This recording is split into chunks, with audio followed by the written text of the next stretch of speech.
The Delusive Encounter. An original audiobook by Ken, of Ken's World of Science Fiction. Copyright, Ken's World of Science Fiction, all rights reserved.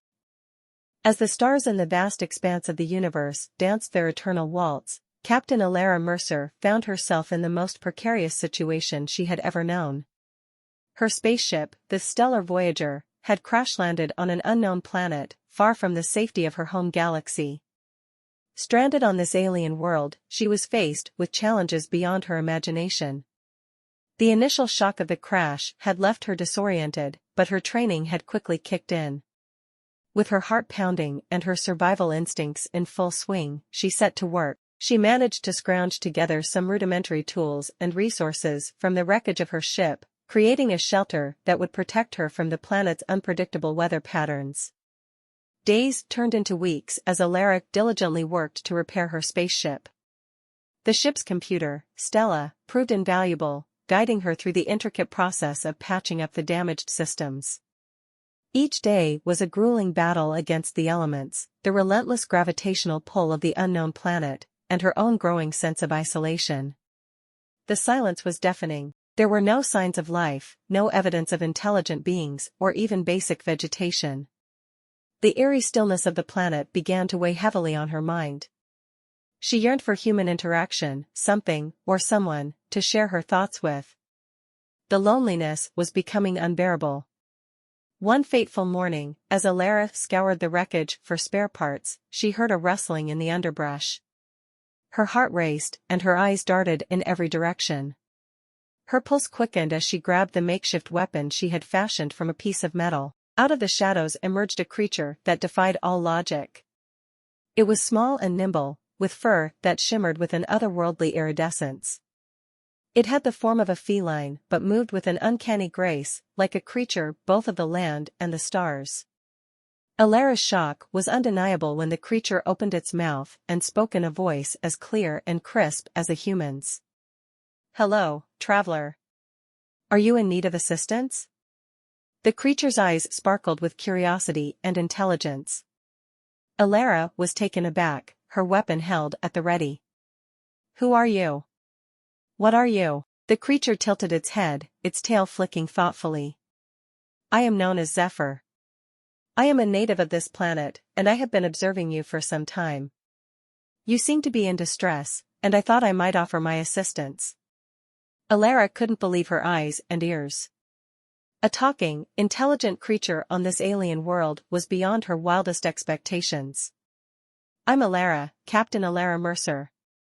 I crash-landed here, and I'm trying to repair my spaceship to get back home. Can you help me?" Zephyr nodded, his eyes still fixed on Elara. "I believe I can assist you in more ways than one, Captain Mercer." As days turned into weeks, Elara and Zephyr formed an unusual companionship. They discussed a wide range of topics, from the intricacies of space travel to the philosophy of David Hume. Elara found herself enchanted by the depth of Zephyr's knowledge and wisdom, which seemed incongruous with his feline appearance.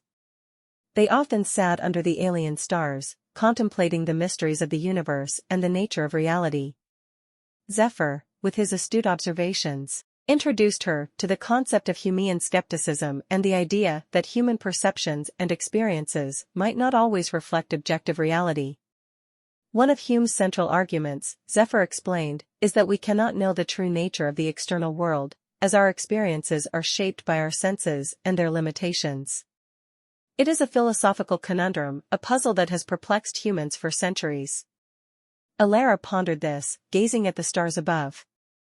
"So, you're suggesting that what we perceive as reality may not be accurate at all?" Zephyr nodded.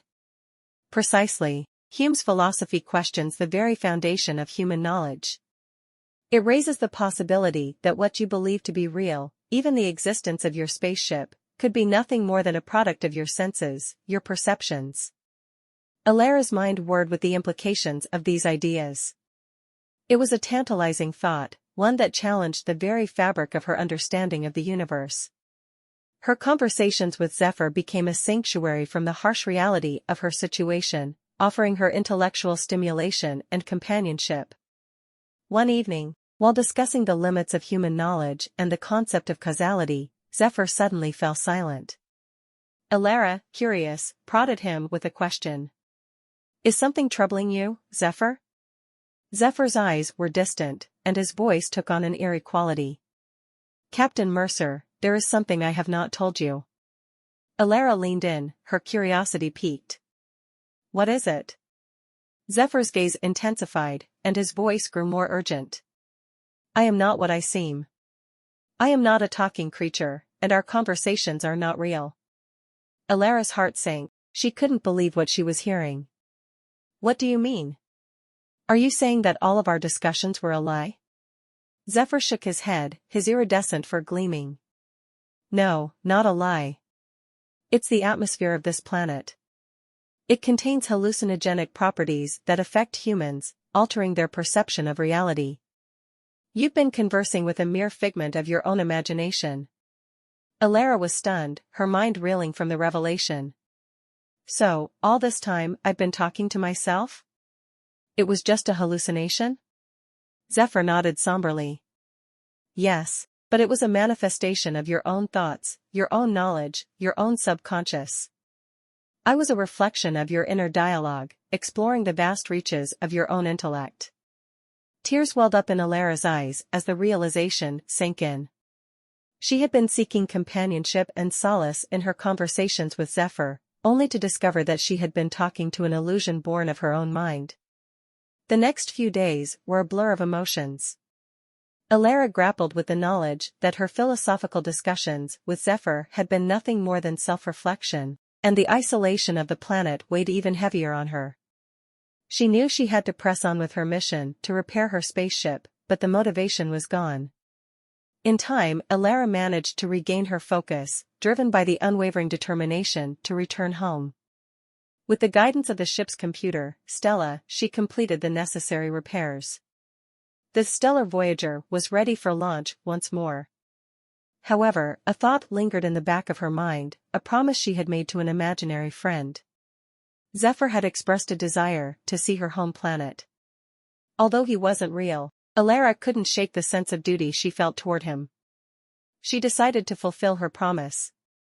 With the spaceship's engines roaring to life, Elara Mercer bid farewell to the enigmatic world that had tested her in ways she never thought possible. She programmed the coordinates for her home galaxy, Earth, and initiated the final launch sequence.